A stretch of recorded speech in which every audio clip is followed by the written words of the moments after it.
Hi everyone, I'm Nikki Haverstock. I'm a cozy mystery author with, 15, 16 cozy mysteries up on Amazon. And I'm going to talk about, it's kind of a weird topic, and it's the cross of several different topics, which is Facebook, social media in general, and potentially why you might want to have a pen name.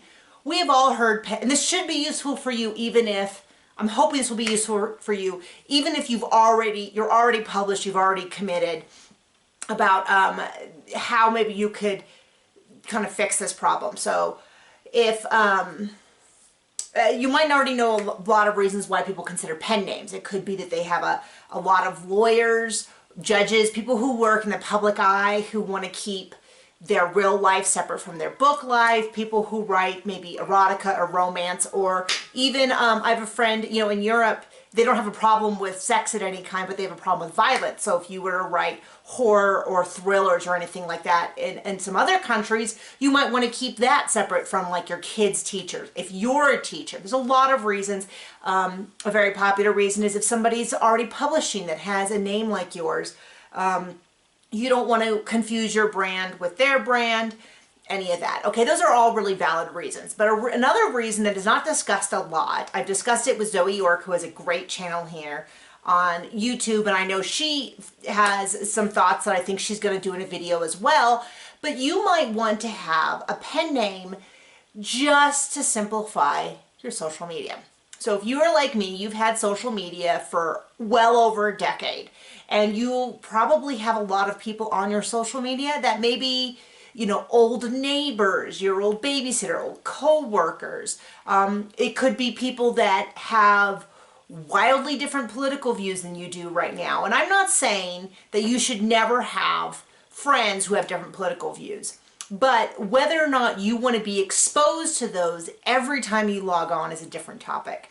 Especially if what happens is many people who publish, they get their personal life and their author life all enmeshed. We know how pages work on Facebook, so having a page, a lot of people go, oh, I have a page, and so it's not a problem.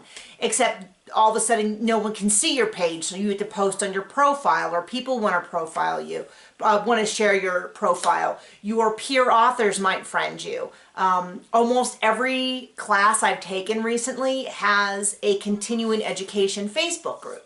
So that is where, you take a class on, like I have Michelle Wolf's Facebook class, Facebook ads class, and I mentioned it on an earlier video, and part of the deal with that is that you can join her group, which means that when new rollouts come, she can update you as to what's happening. That's not uncommon. And so it ends up being that you really can't get away from Facebook. I have a video on here on how I'm dealing with my Facebook addiction, and I just got off of it completely. But then you know what happens? You don't hear about who's pregnant, who had a baby. You don't see your family members, which could be good or bad. And so one of the things to consider if you are moving forward with a pen name is that you might want to be able to log off your personal Facebook page. Maybe you don't want to see your uncle or your cousin or whoever. And maybe, so this is what happened to me today, is I posted something and someone who I barely know hopped onto my post to criticize me. I don't want that up. I don't want that, period. I don't want that, period, especially not from someone that I've met once that I don't know. Anyway, the point is that this is my professional page. This is where I interact with this is my professional, my profile and me and all that is all a mesh. That's just how it is. So using a pen name gives you the freedom, even if it's a variation on your own name, such as if I had created a second name when I started publishing and I'd used that name to friend all my friends, that would have been really helpful. All my author friends. That would have been really useful because then I could have joined all my author groups with that profile. I could have done all that. But now I'm at a point where I am 7 years in. I'm coming 6.5 years in since I started friending people on Facebook. Author people started joining author groups. In general, I would say you want to join your author group under the name that you publish so that when people go, oh, I really like this person, I'll look up their books, etc., etc. So it has become kind of a complicated issue. It was not quite the same when I started. It wasn't really a concern that people brought up a lot. When they brought it up, they mostly made the point of protecting your business, protecting your personal life from your business. And now it has become more about protecting your business from your personal life. You want to get away from your personal life. A lot of people right now, my husband goes, just delete your Facebook. And I'm like, I can't. I'm in every author group, every anthology group, every class group. If I deleted it, I would have no way. A lot of my readers don't follow my newsletter. They want to follow my Facebook page. And so, and sharing on your Facebook page is a requirement. Running ads, you have to have a profile. Running a page, you have to have a profile. So this is getting really complicated, and I'm trying to figure out how to pull back. So here's some concrete, if you are looking forward, you might consider going, I'm going to make a dedicated just profile for that. And I know there's some kind of legalities. I'll let you go into all that.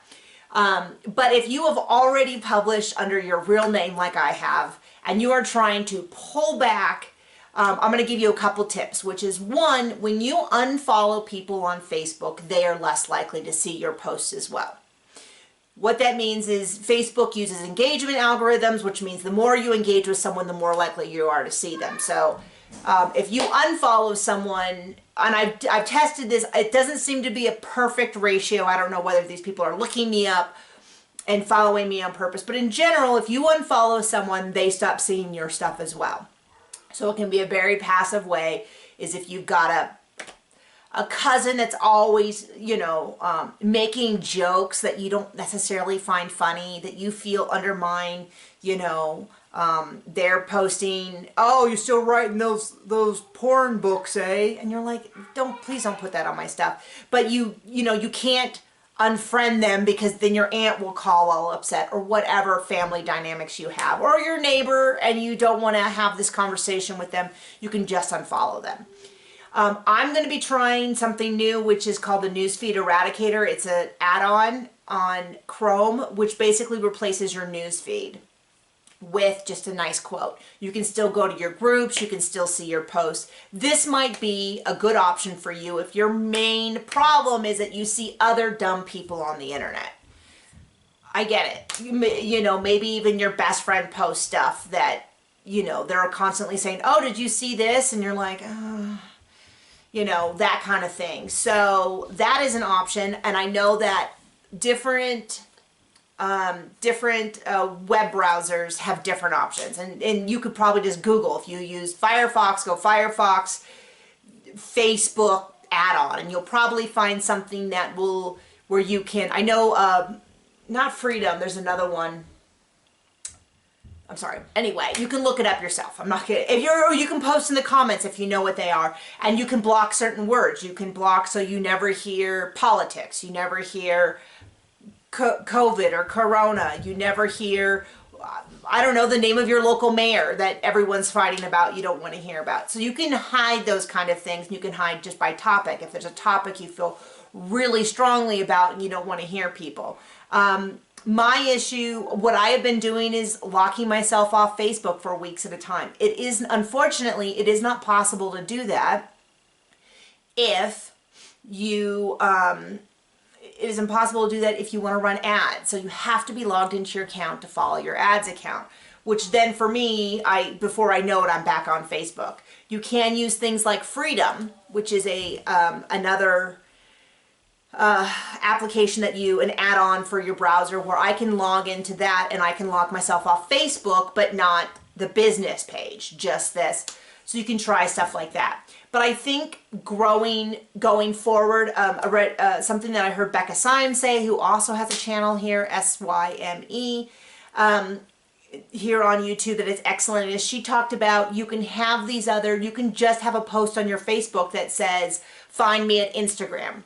And your Twitter can post to Instagram, and your TikTok can post to Instagram, or whatever, and then your readers can find you there. What Becca said this weekend at her conference was that something like between 70 and 90%, depending on the statistics, of people who are on one social media are on all of them.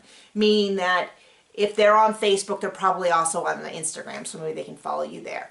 I have not found the perfect solution. I am working on it because I need to figure out how to reclaim my time, but more than my literal time, it's my energy.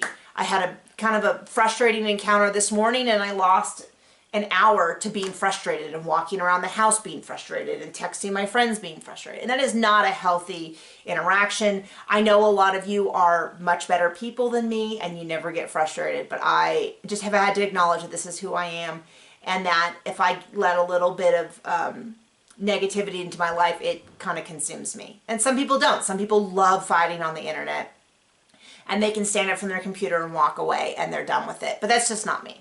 So that is a consideration that is, I don't think, brought up nearly enough, which is how is publishing underneath my real name going to impact my social media and, you know, all of my personal accounts and that, and can I get away if I get frustrated?